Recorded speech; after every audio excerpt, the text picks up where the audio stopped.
જય શ્રી કૃષ્ણ. નમસ્કાર, પ્રણામ, સ્વાગત છે મિત્રો તમારું આપણી સૌની યુટ્યુબ ચેનલમાં.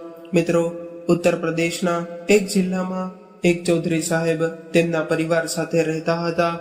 ચૌધરી સાહેબનો પરિવાર ખાધે પીધે ખૂબ જ સુખી પરિવાર હતો. તેમની પાસે તેમના ગામની નજીક જ 4 ઈંટોના ભઠ્ઠાઓ હતા. આ ઈંટોના ભઠ્ઠા ઉપર 200થી વધુ મજૂરો કામ કરતા હતા અને જેમાં એક છોકરી ભણી ગણીને 12મું પાસ કર્યા પછી તે પણ ચૌધરી સાહેબના ઈંટોના ભઠ્ઠા પર કામ કરવા માટે આવી ગઈ હતી. મિત્રો, જે છોકરી ચૌધરી સાહેબના ઈંટોના ભઠ્ઠા પર કામ કરવા માટે આવી હતી તે છોકરીનું નામ રેખા હતું. તે છોકરી ખૂબ જ સુંદર હતી અને મહેનતુ પણ ખૂબ જ હતી અને ત્યાં ઈંટોના ભઠ્ઠા પર કામ કરનાર તમામ મજૂરો ઝારખંડ રાજ્યના અને એક જિલ્લાના જ હતા. પરંતુ જ્યારે રેખા તેમની વચ્ચે ઊભી હોય ત્યારે તે બધાથી અલગ દેખાતી હતી. તે ફક્ત એટલા માટે અલગ દેખાતી હતી કારણ કે તે ખૂબ જ સુંદર હતી. મિત્રો, એક દિવસ ચૌધરી સાહેબનો દીકરો જે બહાર ભણવા માટે ગયો હતો તે બહારથી આવે છે અને તે જ્યારે તેના પિતાના ઈંટોના ભઠ્ઠા પર જાય છે અને ત્યારે તેની નજર પેલી છોકરી પર પડે છે ત્યારે તે તેને જોઈને તેના માટે પાગલ બની જાય છે અને તે રાત દિવસ તેના વિશે વિચારવા લાગે છે અને જેને કારણે રેખાના માતા પિતા ખૂબ જ તણાવ અનુભવ લાગે છે કારણ કે તેઓ જાણતા હતા કે જે પણ થશે તેમાં દોષ તેમનો જ રહેશે. તો મિત્રો, આ એક ખૂબ જ રસપ્રદ વાર્તા છે. તો ચાલો મિત્રો, આ વિડીયોમાં આખી વાર્તા વિશે આપણે જાણીએ. પરંતુ વિડીયોમાં આગળ વધતા પહેલા મારી તમને એક વિનંતી છે કે તમને જો વિડીયો પસંદ આવે તો વિડીયોને લાઈક અને આ ચેનલને સબસ્ક્રાઇબ કરજો, જેથી અમારું મનોબળ જળવાઈ રહે તથા કોમેન્ટ બોક્સમાં સાચી શ્રદ્ધાથી હર હર મહાદેવ લખી દેજો, જેથી ભગવાન ભોલેનાથની કૃપા હંમેશા આપણા સૌ પર બની રહે. મિત્રો, જે ચૌધરી સાહેબ છે તેમનું નામ પ્રકાશ કુમાર છે અને તેમને ઈંટોના 4 ભઠ્ઠા સિવાય તેમની પાસે 400 વીઘા જમીન પણ છે.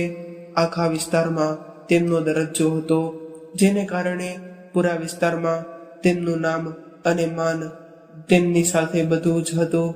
અને તેમના પરિવારમાં તેમના સિવાય બીજા 4 લોકો હતા.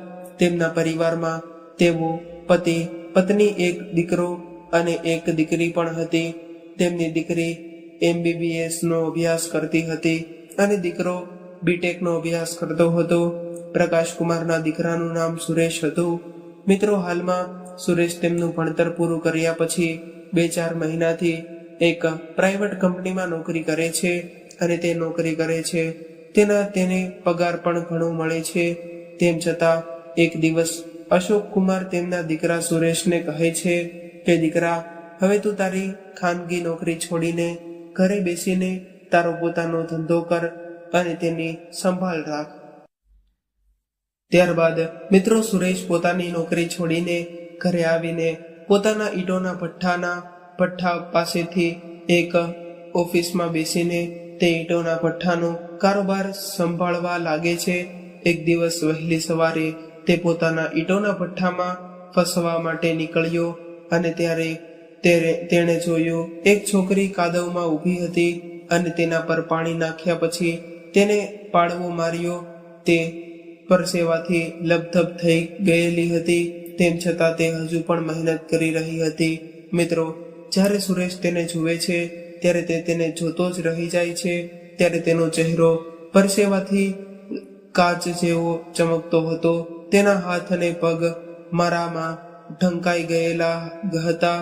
જ્યારે તેની નજર સુરેશ પર પડી ત્યારે તે માટીમાંથી બહાર આવે છે અને તરત જ તે તેની નજીક આવે છે અને તે દુપટ્ટાથી તેના ચહેરાને ઢાંકી દે છે. ત્યારે સુરેશ થોડી વાર પછી ફરી તેની સામે જુએ છે અને ત્યારે બંનેની આંખો મળી જાય છે. હવે જ્યારે સુરેશ બીજા દિવસે જ્યારે પોતાની ઓફિસે જાય છે ત્યારે રેખાના પગમાં પરસેવાની માટી ઘસીને એ મસ્તે તે ઈંટો બનાવવા માટે તૈયાર કરવા માટે તેને ગૂંથી રહી હતી. ત્યારે તેની નજર સુરેશ પર પડે છે. ત્યારે તેણે ફરીથી તેનો દુપટ્ટો ઓઢી લીધો. મિત્રો, જ્યારે તે સાંજે પોતાના ઘરે જાય છે ત્યારે તેનો દુપટ્ટો ઉપાડે છે અને પોતાનું મોઢું ઢાંકી દે છે. જ્યારે હર્ષવર્ધન બીજા દિવસે પોતાના ઈંટોના ભઠ્ઠા પર ગયો અને જોયું તો ત્યારે તે અહીં ત્યાં કામ કરતી ન હતી. તેમણે જોયું કે રેખા ત્યાં ન હતી અને ન તો તેના માતા પિતા ત્યાં હતા. ત્યારે સુરેશ આજુબાજુમાં જુએ છે અને સમગ્ર ઈંટોના ભઠ્ઠામાં દરેક ખૂણે તેની શોધખોળ કરે છે. ત્યારે રેખા અને તેના માતા પિતા તેને ભઠ્ઠાની અંદર ન મળતા તે એ જગ્યાએ જાય છે જ્યાં તે લોકો પોતાનો ખોરાક રાંધે છે અને ખાય છે. પણ તે છોકરી સુરેશને ત્યાં પણ દેખાણી નથી. તેથી તે થાકીને પરાજિત થઈને પાછો પોતાની ઓફિસે પરસેવાથી લપથપ થઈને આવે છે અને સોફા પર બેસતા તે ધ્રુજારી સાથે નીચે પડી જાય છે. ત્યારબાદ થોડી વાર પછી તે પોતાનું એસી ચાલુ કરે છે અને પછી બેસે છે. થોડી વાર પછી તે સાંજે પાછો પોતાના ઘરે જાય છે. મિત્રો, તે આવી રીતે પેલી છોકરીના વિયોગમાં ચક્કર મારતો રહે છે. ત્યાં એક અઠવાડિયું પસાર થઈ ગયું હતું, પરંતુ તેને રેખા કે તેના માતા પિતા ત્યાં મળ્યા જ ન હતા. ત્યારે જ્યારે તે 8મા દિવસે ફરીથી ત્યાં જાય છે ત્યારે તેને ફરીથી તે છોકરીને તે જ કામ કરતી જોઈ, જે જોઈને તે ખૂબ જ ખુશ થઈ ગયો અને કહ્યું કે હું આ વાત પર વિશ્વાસ નથી કરી શકતો કે તમે લોકો અઠવાડિયા સુધી ક્યાં ગયા હતા. ત્યારે રેખાએ કહ્યું કે હું બીજે ક્યાંય નહોતી ગઈ, હું તો અહીં જ હતી. ત્યારે જ સુરેશે કહ્યું, હું અહીંયા રોજ આવતો હતો, પણ મેં તને કે તારા માતા પિતાને અહીંયા જોયા જ નથી. મિત્રો, ત્યારે જ તેના માતા પિતા આવ્યા અને બધાને નમસ્કાર કર્યા, એટલા માટે કે તેઓ જાણતા હતા કે આ ઈંટોના ભઠ્ઠાના માલિકનો પુત્ર છે. ત્યારે સુરેશને પૂછ્યું, તમે કેટલા વર્ષોથી અહીં કામ કરો છો? ત્યારે તેના માતા પિતાએ કહ્યું કે અમે 15 વર્ષથી અહીં કામ કરીએ છીએ. પછી તેમણે પૂછ્યું કે રેખા? ત્યારે તેણે કહ્યું કે તે અમારી દીકરી છે. તો સુરેશે કહ્યું કે તે ખૂબ જ કામ કરે છે અને તે ખૂબ જ મહેનત કરે છે. અહીંની છોકરીઓ એટલું કામ નથી કરતી. અમારા ઘરની છોકરીઓ પણ ખાલી લોટ બાંધવો અને રોટલી બનાવવી, બસ આટલું જ કામ કરે. અને આ બિચારી છોકરી તો પોતે ચિંતિત રહે છે અને તેની જાતને ખસતી રહે છે. પછી તેના માતા પિતાએ કહ્યું કે હા ભાઈ, તે મહેનતુ છોકરી છે, તે ઘણું બધું કામ કરે છે.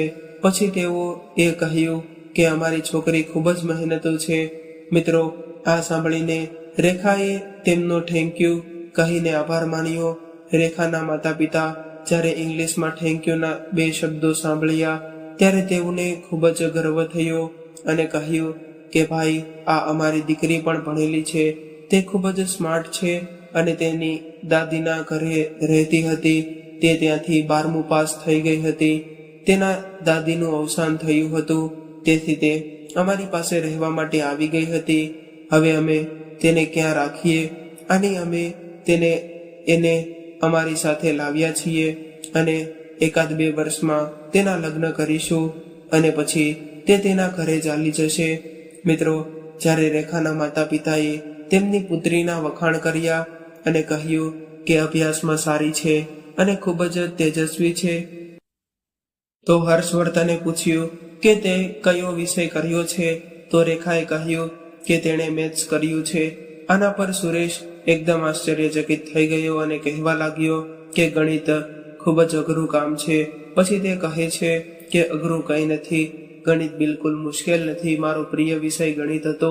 પછી તેણે કહ્યું, ઠીક છે, તો તમે ઘણા ટેબલો જાણતા હશો, એટલે કે ઘડિયા આવડે છે? તેણે કહ્યું, હા, 100 સુધી આવડે છે. તો હર્ષે કહ્યું, 100 એટલે કે 10 કે 100? રેખાએ કહ્યું, ના, 100. એટલે હર્ષવર્ધને કહ્યું કે મને તો 20 સુધી આવડે છે. એટલે તરત જ હર્ષે તેને કહ્યું કે ઠીક છે, 78 નો બોલો અને હવે 88 નો બોલો. મિત્રો, તેણે તરત જ તે સંભળાવ્યું અને તેણે મોબાઈલમાં કેલ્ક્યુલેટર કાઢ્યું અને ચેક કરી રહ્યો હતો શું તે સાચું કથન કરી રહી છે કે નહીં. મિત્રો, જ્યારે તેણે તેનું સાચું પઠન કર્યું ત્યારે તે તેનાથી સંપૂર્ણપણે આશ્ચર્યચકિત થઈ ગયો. તે પ્રભાવિત થયો અને પછી તેને કહ્યું, આ ઈંટોનો વિસ્તાર શોધો. ત્યારે રેખાએ કહ્યું કે શું હું તમને તમારા આખા ભઠ્ઠાનો વિસ્તાર કહી શકું? તો તમે ઈચ્છો તો હું આ ચીમનીનો વિસ્તાર શોધી શકું છું. મને તમે એ કહો કે તમે ક્યાં સુધી અભ્યાસ કર્યો છે? હર્ષવર્ધને કહ્યું કે મેં બીટેક કર્યું છે હતું. તે બીજા કેટલાય પ્રશ્નોના જવાબ આપે છે અને ત્યારે સુરેશ તેનાથી ખૂબ જ પ્રભાવિત થઈ ગયો. હવે મિત્રો, રેખાના માતા પિતા પણ ત્યાં હતા. તેથી તેઓ સુરેશને પૂછે છે કે સાહેબ, મારી દીકરી થોડી ભણેલી છે. સુરેશ કહે કે કાકા, હું તમને શું કહું, તમારી દીકરી જીનિયસ છે. તમે કદાચ નહીં સમજો, પણ તે આ રીતે કોઈ પણ પરીક્ષા પાસ કરી શકે છે અને તે આટલી ભણેલી છે. તે ઘણી મહેનતુ પણ છે. તે ખરેખર ખૂબ જ સુંદર છે. મિત્રો, તો તે પછી તે ત્યાંથી જતો રહ્યો અને પછી 2-4 દિવસ પછી સાંજે પાછો આવ્યો અને તે રેખાની સામે મોડી રાત સુધી વાતો કરતો રહ્યો. અને એક જ સમયે તે બંને એકબીજા સાથે આંખ મીચીને પ્રેમમાં પડે છે. 1-2 દિવસ માટે સુરેશ તેની બહેન પાસે લખનઉમાં તેને મળવા માટે ગયો હતો, કારણ કે તે ત્યાં MBBS નો અભ્યાસ કરતી હતી. સુરેશ તેની બહેનને મળીને આવ્યા પછી 3જા દિવસે જ્યારે તે રેખા પાસે ગયો, ત્યારે રેખા આજે ખૂબ જ સુંદર દેખાતી હતી. ત્યારે તે સુરેશને જોઈને ખૂબ જ ખુશ થઈ ગઈ અને પછી પૂછ્યું કે તમે ક્યાં ગયા હતા અને તમે ગયા ત્યારે મને કહ્યું કેમ નહીં? પછી હર્ષવર્ધને તેને પૂછ્યું કેમ કહેવાની શું જરૂર હતી? તો તેણે કહ્યું, અહીંયા કોઈ તમારી રાહ જોઈ રહ્યું હતું. પછી હર્ષવર્ધને પૂછ્યું, મારી રાહ અહીંયા કોણ જોઈ રહ્યું હતું? ત્યારે રેખાએ કહ્યું, એક છોકરી હતી જે તમારા ઈંટોના ભઠ્ઠામાં મજૂરી કામ કરે છે. તે ત્યારે સુરેશ બોલ્યો, તમે શું વાત કરો છો? તમે ખરેખર મારી રાહ જોઈ રહ્યા હતા? મિત્રો, ત્યારે રેખાએ કહ્યું, હા, મેં 1 અઠવાડિયું સુધી તમારી રાહ જોઈ હતી. તમે મને કહો કે તમે ક્યાં ગયા હતા? રેખા, હું અમારે ત્યાં જરૂરી કામ હોવાથી બહાર ગયો હતો. આથી જ હું 1 અઠવાડિયા માટે અહીંયા નહોતો મળ્યો. મિત્રો, ત્યાર પછી સુરેશ કહે છે કે હું મારી બહેનને મળવા ગયો હતો. મારે લગ્ન કરવા છે. મારે ક્યાંક છોકરી શોધવા માટે મારે જવું પડે ને. ત્યારે રેખા કહે છે કે તમારા લગ્ન ક્યારે છે? તો સુરેશ કહે છે, અરે રેખા, હું તો પરણેલો છું. મારા લગ્ન થઈ ગયા છે. હું પરણી ગયો છું. હવે મિત્રો, આ સાંભળીને રેખા કાદવમાંથી બહાર આવીને તેની સામે માથું નમાવ્યું અને તેણી ત્યાંથી ચાલી જાય છે. ત્યારે હર્ષવર્ધને રેખાને કહ્યું, શું થયું રેખા? હું તો મજાક કરી રહ્યો હતો. મિત્રો, ત્યારે રેખાની તરફ જુએ છે. તેની આંખો આંસુઓથી ભરાઈ ગઈ હતી. ત્યારે રેખા કહે છે, ના, તમે મજા નથી કરી રહ્યા. પછી સુરેશ કહે છે, હું ખરેખર મજાક કરું છું. અરે યાર, મેં લગ્ન નથી કર્યા. હવે મિત્રો, આ પછી રેખાએ કહ્યું, ના પ્લીઝ, તમે મારાથી દૂર ચાલ્યા જાઓ. તમે જૂઠું બોલો છો. તેણે કહ્યું, ના, હું જૂઠું નથી બોલતો દોસ્ત. હું ખરેખર મારી સોગંદ ખાઉં છું. મિત્રો, પછી તે કહે છે કે હું કોણ છું તમારા માટે કે તમે મારા સોગંદ લ્યો છો? મિત્રો, ત્યારે હર્ષવર્ધન તેણીનો હાથ પકડીને કહે છે કે તમે જાણતા નથી તમે મારા કોણ છો. મિત્રો, તે પછી બંને એકબીજાની આંખોમાં જુએ છે અને જેમ કે બંને એકબીજા પર હકનો દાવો કરે છે. પછી તેઓ એકબીજાને ગળે લગાડે છે. તે પછી બંનેને એ પણ પરવા નથી હોતી કે તેઓ ક્યાં છે અને કોઈ તેમની તરફ જોઈ રહ્યું છે. કેમ કે મિત્રો, 10 સેકન્ડ, 20 સેકન્ડ, 30 સેકન્ડ, 1 મિનિટ પસાર થઈ ગયા. પછી તેઓ એકબીજાને આમ જ ગળે લગાડતા રહ્યા. ત્યારે જ મિત્રો, રેખાની માતા દૂરથી ત્યાં આવતી હતી. તેમનો આવવાનો સમય થઈ ગયો હતો અને ત્યાં આવી પહોંચે છે. અને તે જ્યારે બંનેને દૂરથી આવીને આવી હાલતમાં જોઈ લે છે કે તેઓ એકબીજાને ભેટી પડ્યા હતા, ત્યારે તે તેમની પાછે આવી પહોંચે છે. ત્યારે તેઓ કેટલાય ખટખટાટના અવાજો કરે છે જેથી તેનો અવાજ તેમના બંનેના કાન સુધી પહોંચે. અને બંને એકબીજાને છોડીને દૂર ખસી જાય છે. અને પછી જ્યારે તેની માતા આવે છે ત્યારે આ બંને તેમનો આભાર માને છે કે ચાલો માએ જોયું નથી, પણ મિત્રો તેમને ખબર ન હતી કે તેઓ પકડાયા છે. તે આવીને સુરેશને કહ્યું કે સાહેબ, અહીં તડકો ઘણો છે, તમે અહીં ક્યાં ઊભા છો? ઓફિસમાં જાઓ અને ત્યાં બેસી રહો. ત્યારે સુરેશ ત્યાંથી ચાલ્યો ગયો અને પછી તે રેખાને બરાબર જેવું સંભળાયું અને પછી તે તેને સમજાવતા તેને કહ્યું કે જુઓ દીકરા, આ મોટા લોકો હતા, આ લોકો ખરાબ હોય છે અને આપણે તેમના વિશે કંઈ પણ જાણી નથી શકતા. જો તારા પિતાને ખબર પડશે કે તું આ રીતે આવું કરતી હતી તો એ આપણને બંનેને આ ભઠ્ઠામાં નાખી દેશે અને કોઈને ખબર પણ નહીં પડે. તેથી જ તે અહીં કોઈ પણ પોતાની દીકરીઓને કામ પર નથી લાવતા, પણ અમે તને અમારી સાથે લાવીએ એ ખૂબ જ મોટી ભૂલ કરી છે. મિત્રો, બીજા દિવસે સુરેશ બજારમાં જઈ ગયો હતો અને રેખા માટે કપડાં લાવ્યો, રેખાને ભેટ આપવા માટે, અને પછી સવારે તે તેને મળવા માટે ફરીથી આવ્યો અને ત્યાં એક થેલી લઈ ઊભો રહ્યો. રેખા તેનું કામ કરી રહી હતી. તેણીની આંખો નીચે રાખીને કામ કરે છે ત્યારે રેખા તેને કંઈ પણ પ્રતિક્રિયા આપતી નથી. ત્યારે સુરેશ તેની પાછે જાય છે અને હાય હેલો કહે છે. ત્યારે રેખા તેને કંઈ પણ કહેતી નથી. પછી તેણે કહ્યું કે શું વાત છે રેખા, ગઈકાલે જે બન્યું તેનાથી તમે ગુસ્સે છો? જુઓ હું શું લાવ્યો છું તમારા માટે. રેખા તેની સામે જોઈને કહે છે, મહેરબાની કરીને તમે હવે મારી નજીક ન આવો. કાલે મારી માતાએ બધું જોઈ લીધું હતું અને તમે આ રીતે કહેતી હતી અને મને આ રીતે કહેતી હતી કે જો મારા પપ્પાને ખબર પડી જશે તો મને અને મારી માને આ ઈંટોના ભઠ્ઠામાં નાખી દેશે. ત્યારે હર્ષવર્ધને કહ્યું, પ્લીઝ રેખા, મારી સાથે હાથ તો મિલાવ. તો રેખાએ કહ્યું, ના, અહીં ન આવો, મારી સાથે વાત પણ ન કરો. ત્યારે તેના માતા પિતા બંને તેની હરકતો જોઈ રહ્યા હતા. ત્યારે તેની માતા આવીને તેને કહે છે કે સાહેબ, મારે તમને કંઈ કહેવું છે. તમે જુઓ, અમે ગરીબ લોકો છીએ, તેથી તમે અમારા પેટ પર લાત મારશો નહીં. હું 15 વર્ષથી એક જ કામ કરું છું.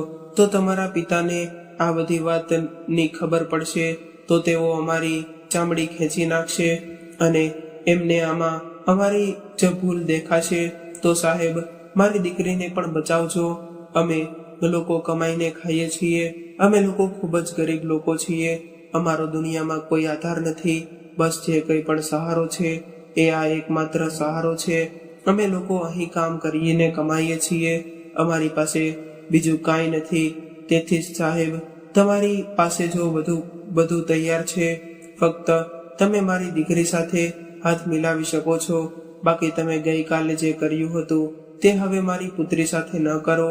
મિત્રો, આ બધું સાંભળીને સુરેશ ત્યાંથી ઉદાસ હૃદયે ઓફિસમાં આવીને બેસી ગયો અને પછી રેખા ત્યાં રડવા લાગે છે, કારણ કે તેનો પહેલો પ્રેમ આવી રીતે ખતમ થઈ જાય છે. હર્ષવર્ધનનું ઘર ઈંટોના ભઠ્ઠાથી 4 કિલોમીટર દૂર છે. આજે સાંજે જમતી વખતે સુરેશ તેના પિતાને કહે છે કે પપ્પા, મારે લગ્ન કરવા છે. ત્યારે તેઓ કહે છે, બેટા, તારે લગ્ન કરવા હોય તો કરને, હું ક્યાં કહું છું, તું સંત બનીને રહે. ના પપ્પા, એવું નથી, પરંતુ લગ્ન કરવા બાબતે હું ગંભીર છું. હું લગ્ન કરીશ તો મારી પસંદની છોકરી સાથે જ કરીશ. પછી તેણે કહ્યું, હા, તો હું પણ ગંભીર છું. તે કોઈ છોકરીને જોઈ છે? કારણ કે મેં તને પહેલા ઘણીવાર છોકરીઓને જોવાનું કહ્યું હતું. ત્યારે તેણે કહ્યું, હા પપ્પા, મેં એક છોકરીને જોઈ છે, પણ તે ગરીબ છે. તેથી તેના પપ્પા કહે છે કે દીકરા, ગરીબ અમીર તો કોઈ મુદ્દો નથી. છોકરી સારી હોવી જોઈએ અને આપણે ક્યાં કોઈ વસ્તુની કમી છે કે આપણે તેમની પાસેથી દહેજ લઈએ. ત્યારે સુરેશ કહે છે કે પપ્પા, છોકરી ઓછી ભણેલી છે. આના પર પ્રકાશજી કહે છે, જુઓ દીકરા, મેં તને એન્જિનિયર બનાવ્યો છે એના લીધે નહીં કે તું કોઈ મૂર્ખ કામ કરે. મારે અભણ છોકરી જરાય નહીં ચાલે. હું તને કહું છું તો તે સુરેશ કહે છે કે ના પપ્પા, તે સાવ પણ નથી ભણેલી છે, પણ તેની પાસે જેટલો અભ્યાસ કર્યો છે તેના કરતાં બમણી માહિતી અને તેમને બમણું જ્ઞાન છે. ત્યારે પ્રકાશજી કહે છે કે હા દીકરા, બીજી કોઈ વિશેષ હોય તો કહે. પછી સુરેશ કહેવા લાગ્યો કે પપ્પા, અને તે છોકરી આપણા જીટોના ભઠ્ઠામાં કામ કરે છે. હવે મિત્રો આ સાંભળીને પ્રકાશજી ઊભા થઈ ગયા અને ચોંકી જાય છે અને કહે છે કે તું શું વાત કરે છો? ત્યારે સુરેશ કહે છે, હા પપ્પા, તે આપણા ભઠ્ઠામાં જ કામ કરે છે. હું જે ઓફિસે કામ કરું છું તે જ ભઠ્ઠામાં તે કામ કરે છે. તે કહે છે, ઠીક છે, છોકરીનું નામ શું છે? તેણે કહ્યું, પપ્પા, તેનું નામ રેખા છે. તો તેણે કહ્યું, ઠીક છે, રેખા જે સુખદેવની દીકરી છે તે જ તેને. તો હર્ષવર્ધને કહ્યું, પપ્પા, હું તેના માતા પિતાનું નામ નથી જાણતો, પણ તે તેના માતા પિતા સાથે રહે છે. આ સાંભળીને પ્રકાશજી પણ તરત જ તેના ભઠ્ઠાના સંચાલક મુનશીને બોલાવે છે અને તેને ત્યાં જવાનું કહે છે. અને સુખદેવ, તેની પત્ની અને તેની પુત્રીને આ ત્રણેય પાસે જાઓ અને તેને ઘરે લઈને આવો. ઘરમાં અરાજકતા ન સર્જાય. સુરેશની માતા આ સાંભળે છે ત્યારે તે કહે છે, અરે હું તો કહેતી હતી કે મારો દીકરો ભઠ્ઠામાં કામ નહીં કરે, તેઓ ડાકણો છે. તેઓએ તેને કંઈક રીતે ખવડાવ્યું હશે, તેથી તે આ રીતે વાત કરી રહ્યો છે. મને કહો, તે ઈંટ કામ કરવાવાળી સાથે લગ્ન કરશે. આપણે તેને ભણવા માટે વિદેશ મોકલ્યો છે. તેને ત્યાં કોઈ ગમ્યું નહીં. તે અહીં આવ્યો અને એક ઈંટવાળી સાથે લગ્ન કરશે. હવે મિત્રો અશોકજી ચિંતિત થઈ જાય છે અને કહે છે, અરે તમે શાંત રહો, મને વિચારવા દો. હવે મિત્રો તે પછી મુનિશજી ઈંટોના ભઠ્ઠા પર જાય છે. તો રેખા અને તેના માતા પિતા જમતા હોય છે અને ત્યારે તે કહે છે, ચાલો, મોટા સાહેબે તમને તેમના ઘરે બોલાવ્યા છે. હવે મિત્રો એ સાંભળીને તેઓ સમજી ગયા કે મુનિશજીના પગ પકડી લીધા. ત્યારે રેખાની માતા એ કહ્યું, મુનિશજી, તમે અમને બચાવો, આમાં મારી દીકરીનો કોઈ વાંક નથી. આ સાંભળીને મુનિશજી કહ્યું કે શું વાત છે? મને કંઈ સમજાતું નથી. તે કહે છે, શું તમે લોકોએ કોઈ મોટી ભૂલ કરી છે? પછી તે આખી વાત મુનિશજીને કહે છે અને કહે છે, મારી દીકરીની કોઈ ભૂલ નથી, બસ તે સાહેબ જ છે જે દોડીને મારી દીકરી પાસે આવતો. અને હવે અમારું શું થશે? તે મુનિશજીને કહે છે, ભાઈ, અમને બચાવો, અમને અહીંથી કોઈ રીતે બહાર કાઢો, અમે ભાગી જઈએ છીએ. ત્યારે મુનિશજી કહે છે, અરે તમે લોકો તમારા વિશે વિચારી રહ્યા છો. મેં તમારી સંપૂર્ણ જવાબદારી લીધી છે. મેં તમને કહ્યું હતું કે તમારી દીકરીને કામ વિશે કહેતા રહો. હવે મને કહો કે આ બધું મારા નાક નીચે થયું છે. મને ખબર પણ ન હતી તે કે તમે લોકોએ ફૂલો આપ્યા છે. હવે ચાલો ત્યાં જઈએ અને પછી ખબર પડશે. ત્યારે મનસીજી કહે છે, તમે મારી સાથે આવો અને હું તમારી સાથે રહીશ. મિત્રો આ ચારેય લોકો રાત્રે 10 વાગ્યે ચૌધરી સાહેબના ઘરે જાય છે અને ત્યાં પહોંચે છે. જે સુરેશની માતા પડદા પાછળ બધું જોવે છે. મિત્રો જતા જ રેખાની માતા ચૌધરી સાહેબના પગ પકડીને કહે છે, સાહેબ, મારી દીકરીનો કોઈ વાંક નથી. પછી પ્રકાશજી કહે છે, મિત્ર સુખદેવ, તમે મારી પત્નીનું ધ્યાન રાખો, બસ તેને ઉપાડો. પછી તે કહે છે, ચૂપ રહો, તમે બધા લોકો ચૂપ થઈ જાઓ. પછી તે રેખાને કહે છે, અહીં આવતો દીકરી, મને કહે કે તું સુરેશને પ્રેમ કરે છે. મને કહો કે કોને સજા થવી જોઈએ. તો રેખાએ કહ્યું, મારી ભૂલ છે, તેની ક્યાંય ભૂલ નથી. અને સુરેશ અહીં કહે છે, ના પપ્પા, તે ખોટું બોલી રહી છે, આમાં મારી જ ભૂલ છે. હું જ જતો હતો પહેલા તેની પાસે મળવા માટે અને તેની સાથે વાત કરતો હતો, તેથી તેને કંઈ પણ કહેશો નહીં. મેં જે પણ કર્યું છે તેમાં આ લોકોનો કોઈ વાંક નથી. હવે મિત્રો આ સાંભળીને અશોકજી હસવા લાગ્યા. પછી તેઓ પોતાની પત્નીને બોલાવી અને આવી અને અહીં આવો અને જુઓ, આ તે છોકરી છે. મને કહો કે તે કેવી છે, તે સુંદર છે કે નહીં. પછી તેની માતા તેની પાસે જુએ છે અને કહે છે કે આ ખૂબ જ સુંદર છે. પછી તેણે કહ્યું કે હા, તે ઠીક છે, તારું કામ થઈ ગયું અને તે સુંદર છે. મેં તેની મહેનત વગર જોઈ અને સુખદેવ, જે તેની પત્ની, હું 15 વર્ષથી તેની સાથે છું. હું તેમની પ્રામાણિકતા પણ જોઈ રહ્યો છું. હું તેમની પ્રામાણિક મહેનત પણ જોઈ રહ્યો છું. ભાઈ, મને આ સંબંધથી કોઈ વાંધો નથી. અહીં મારો અનુભવ જણાવે છે કે રેખા અને સુરેશ એક થવા જોઈ રહ્યા છે. તેઓ આખી જિંદગી ખુશ રહે તો હવે બીજું શું જોઈએ.